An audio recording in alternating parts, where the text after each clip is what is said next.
Good morning, Johto. My name is Lane here at the Goldenrod Radio Tower, bringing you your weekday news for Pokemon Go, Pokemon TCG, and a little bit of Scarlet and Violet as well. Usually Fridays mean guest. Hey, we haven't been doing it in a while, but we got a guest today. Guest, who are you? Hello, everybody. This is Purelighter, also known as Luis Palacios from the Purify Podcast. Luis, we got to meet at GoFest this year, and we were just talking about on twitch.tv/ Good Morning Johto about how much nicer your Airbnb was than mine because you did not have a sign that says "Don't pee in the floor." It was not our Jamal that was able to put it together for us. Basically, like, we looked it up, like, oh, it's supposed to sleep 12 people and everything, and the guy was just like, oops, when we got there. So it was like, oh, well, I guess we sleep on the floor, I guess. Like, and you're like, oh yeah, mine was so good. We got beds. Let's see, I'm not joking, I bet we had 12 people and 6 of them got beds, maybe 5. Yeah, we had a bunk up bed, so 2 there. Then we had another, like, two king size beds. We had a couch, but it was probably a couch enough for maybe 2 or 3 people to actually sleep on. And then we had a little, like, nice little, I guess it's like a patio area, but it's also like inside, and it had Sure. like one of those big ass couches in there. So I'm pretty sure we had a mouse. That was another thing. I'm pretty sure we had a mouse. So that's what JC Picks told me. But that's what I felt too, is that we got Trainer Mystic, who's like barely over 5 foot, and me spread out with my also 6'4" brother on this air mattress. And he's like, oh, I'm just going to stretch out on this couch. I'm like, I'm coming for you. You know what I mean? Like, you got these 2 giant people on this couch. But no, you and I got to meet up in New York, and I wanted to bring you on the show. Shout out to Hamtaro for reminding me to bring you on this week during the stream. But, hey, what would people know you from? Like I mentioned before, I do have a podcast called the Purify Podcast. We talk all things Pokemon Go news, updates, and rant about the game because we love the game too much to really let go of it, unfortunately. So I do it with my co-host Chris. He's actually having some fun this week as always, but that's the best place that you can find me, Purify Podcast, if you want to listen to any of the audio formats. I also stream on Twitch for it. Actually, we recorded live on Twitch, and we do regular streams also for any other types of games, mostly Pokemon stuff that we just like to play, Scarlet and Violet, and all the other things out there that we love and playing. That's why I never was able to get a co-host for my show, because I heard we could only use Chris's. That for Pokemon Go shows that so you're my 3rd show that I've had on that has a guest host of Chris. And it's not the same Chris. These are all different Chris's. But that they all have to have a Chris. How did you and Chris meet? We met through the now deceased Silt Arena. When 2018 technically came out, PvP came out, and the community was going to really put together something. We started doing tournaments in our community. They weren't big ones, but they were enough for a lot of people to come in and be like, hey, let's go ahead and PvP each other and see who wins and things like that. So I met Chris through that. I technically think I met him a lot earlier, but we really didn't talk until then. And then after a while, since all of the things happened and everything, we decided, or at least I decided, to be like, hey, I need to start a podcast. And I said, Chris looks like to be the chillest guy that talks about Pokemon Go regardless, because he's as grindier as I am. So we got together, we got the podcast going. We were supposed to actually have 3 hosts for a while, but then unfortunately he works like weird hours, so it's almost impossible to him to actually have an actual day that we can record. So we just started launching it from then, started in February of 2020, and we have been doing it ever since. Yeah, like the 3 is the magic number, I tell people, because if one person's sick, one person doesn't have to do it by themselves, right? That there could always be a revolving of the 2, that every week a different 2 could be there. But I think the big part of it is you can tell what you and Chris talking about with PvP, because I knew there was some, I forget, I'm not a big Sylph guy. I came in at the end of Sylph. Is it factions? Is that what you guys had, or like? Yeah, it's something like that now.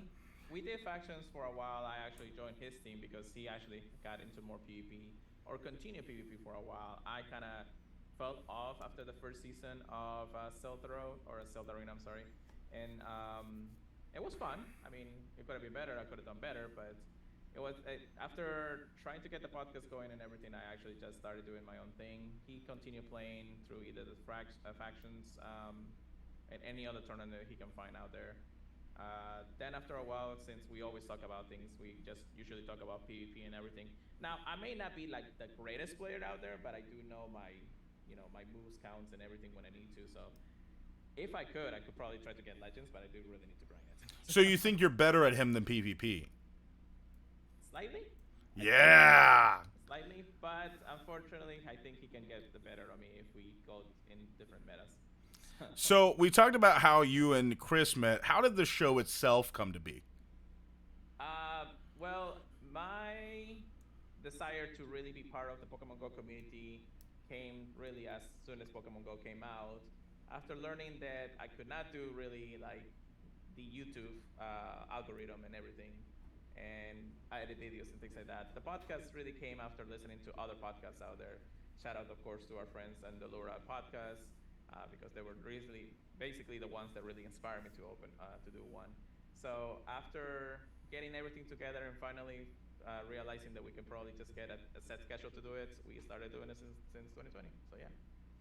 So was this your first crack at content creation? Was the like a Pokemon Go show?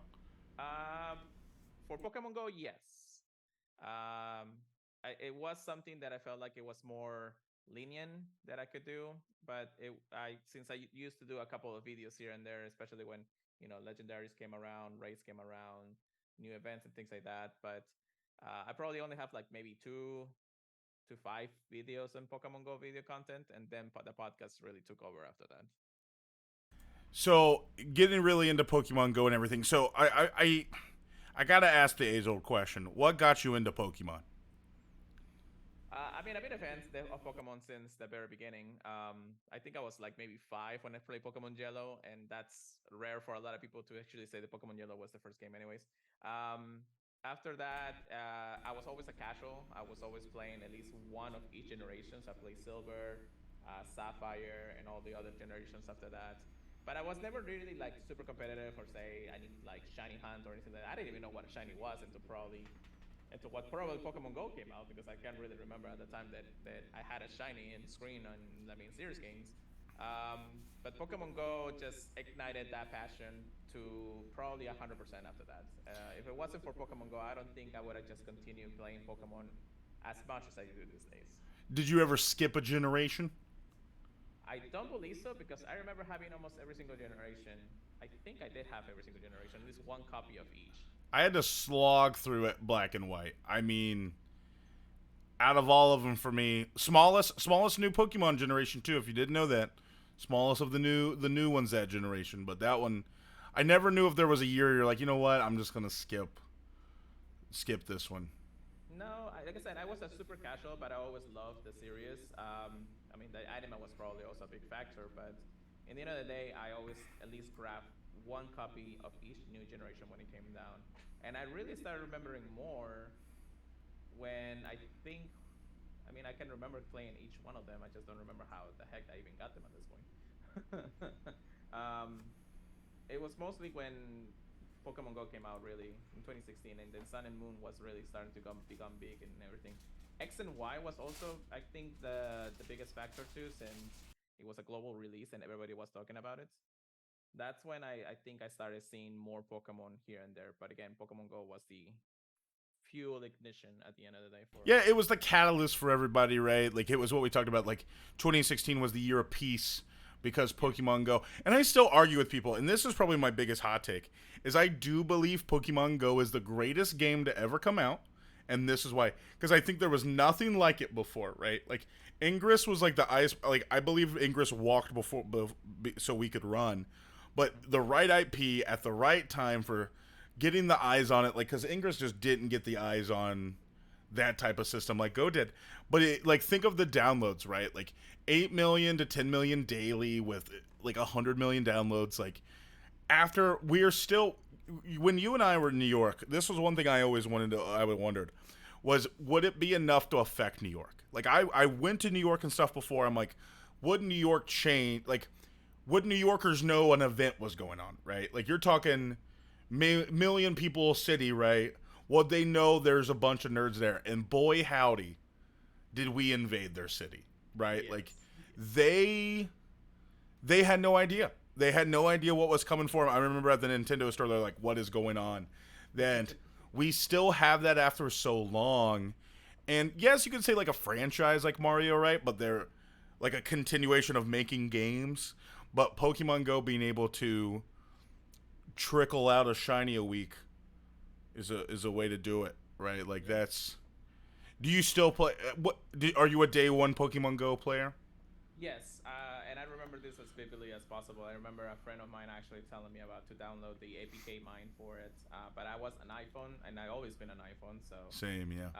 I never really was the type of guy to download those kind of things. I said I'll just wait until it get releases. I was thinking it was gonna release on July 7th, which was the next day.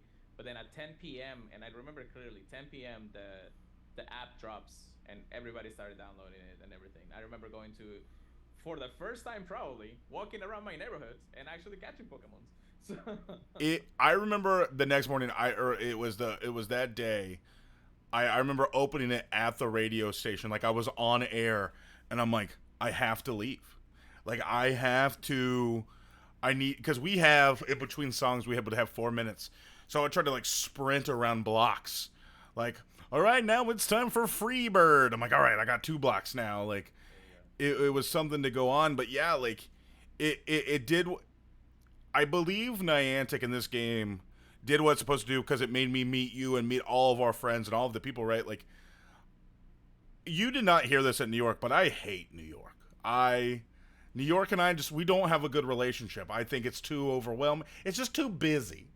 Too busy. Throw all of us nerds in a desert one year, put some Pokestops and say, you know what I mean? Let's go nuts. Like, that was actually go tour for the Las Vegas one. I was gonna say that's basically Las Vegas this March, but that's why I'm like, I get extremely not like a sensory overload basically when we were in New York, and Jamal goes, you know what, like, you never been like, you know what, I like New York. You're like, you're consistently a New York hater. I'm like, just overwhelms me. It just overwhelms me, and now I'm like, you know what, but I had fun. We went and Brian or what was the park we were at? Randall's Island Park. We were on our own island. No one knew. There was not a random couple running around, but it was without Niantic, we wouldn't have got to meet these people we call friends. And you make fun of me for sleeping on the kitchen floor while you get great Airbnb mattresses. Well, again, it's really about the experience. It's really Sure. about the community. If it wasn't that we somehow got off our shells and really start talking to the people out there, because at first it was, I mean, just like 2016, it was just walk around, you literally see anybody on their phone, we knew they were playing Pokemon Go. Like there was no differences there, here and there. But then, it grows and a lot of people started leaving it and things like that. But you still get those good chunks of people that said, hey, we want to play together, we want to continue doing things. I mean, 2020 definitely changed a lot Sure. of that. But we still communicate with them. I would never have met anybody in my community if it wasn't for Pokemon Go. I seriously don't even know half the things that they do aside from Pokemon Go at this point. We talk about this a lot, but it was something that, with Pokemon Go in general, that, you know what, I completely lost what my train of thought was. I was gonna try to like go there until I remembered it. Yeah. Completely lost it. And at the end of the day, I do feel like GoFest and all those big major events actually do bring a lot of the people together that we either meet online or we have met them through simple YouTube videos or anything like that. I'm glad that this game has opened up really a door that we never thought it was gonna be open, because I don't think we never would have met anybody at this point. Yeah. I brought it back. I remembered it now while you were talking. The two things, it was, remember when I met you the first time, I'm like, oh, well, who are you? And you're like, oh, I'm Purelighter. And I could draw you your profile picture. Like, I could have at that moment, I'm like, oh, I know exactly who you are. Like, because I used to do this too. Like, I used to do like cartoony whatever. And I'm like, it was one of those things. I'm like, oh, I know, like, I could point, like, I could literally do a doodle for you of what your image was. I'm like, oh, like, that's you. Like, putting a name to it. And what it was going to be was, where do you think the next Go Fest is going to be? You and I were talking about this while on Twitch. It's definitely going to be in the north side of anywhere in the United. You're telling me they're not going to be an Orlando Go Fest? If you want to die of heat, Probably. Okay. What's a little humidity, right? In July or August, it's just gonna be like 100 or what. Like Yeah, I it's mean, gonna last summer we had be. like what 110. It's gonna be like how what was it? Was it Yokohama or whatever the one where they have in like water like dehydration if everyone to Yeah, go exactly. fast. Yeah, probably. If that happens, good luck to anybody in their phones. I can tell you that much. Yeah, because I remember getting heat warnings and I'm a big I like frequenting the Florida and that's why down there, man. That's why I said Texas. Like we could just get a halucha in there. I wouldn't mind Texas. It's actually I think it's probably the biggest place that they can probably do it for. Sure. Don't do it back in Nevada. I don't think Las It Vegas was would probably dust. do I it. heard a lot of people with sand and dust problems. Like, And there was a little here and there. yeah. I just think that it wasn't eye catching unless you were closer to the Las Vegas Strip and everything. So You think it's Chicago? Chicago is definitely a big factor, but I think they're gonna do that for their 10-year anniversary if they get to that point. Seattle wouldn't be a bad idea, but I hate going all the way over there since it's like so far away from me. Yeah, like that's what like for me from the Good Morning Johto state. Like it was a 10-hour drive to New York. I'm like, or I just fly. Like, but Chicago's enough that I'm like, you know what? I can do this. They got to really give us something weird. Like they did Anomaly this year for Ingress in Charleston, West Virginia. Like exactly. Like one of their big things.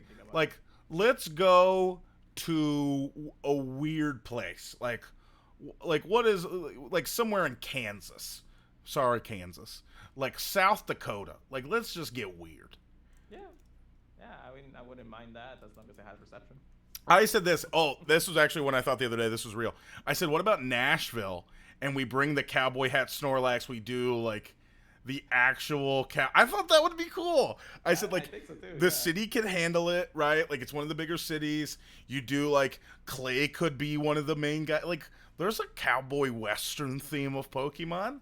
Like If they don't release Cowboy High Caterpie by that point, I think the committee will. they would skip and only do the other evolutions. Like Butterfree would get it, and then like the oh gosh, the middle evolution, whatever the Metapod, yeah, Metapod, like, but just Caterpie would just be sad without it. Yeah, like that's what I'm like, man, Nashville would be a crazy cool. That's my wild card. One day we'll get it.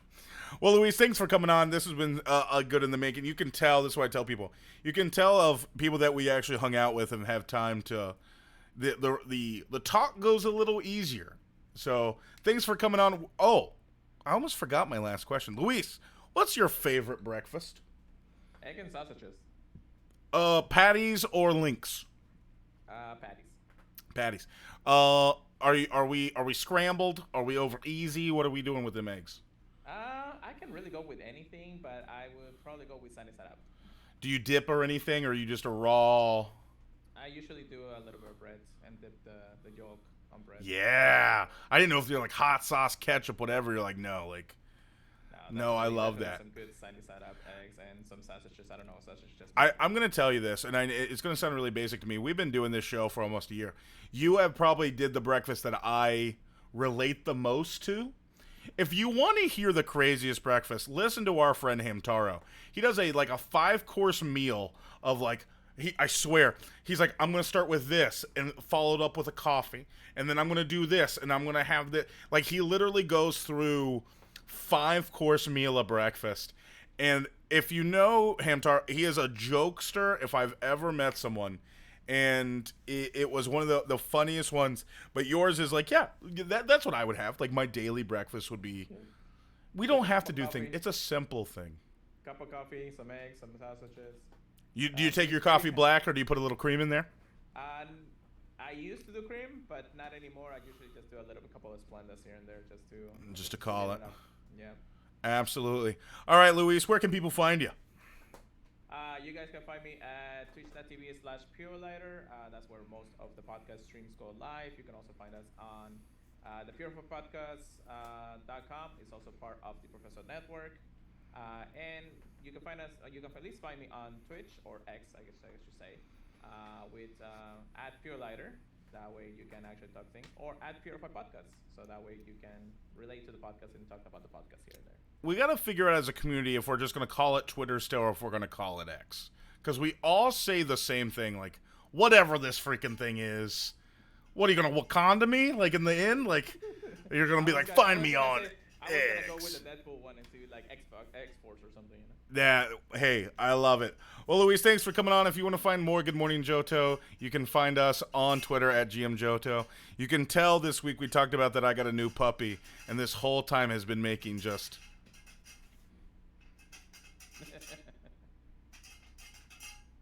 I'll wait for it to stop.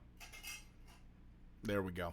All right, you can find more GM Johto on Twitter, Discord, MySpace maybe one day. But hey, Luis, thanks for coming on. Trainers, we will see you bright and early Monday morning.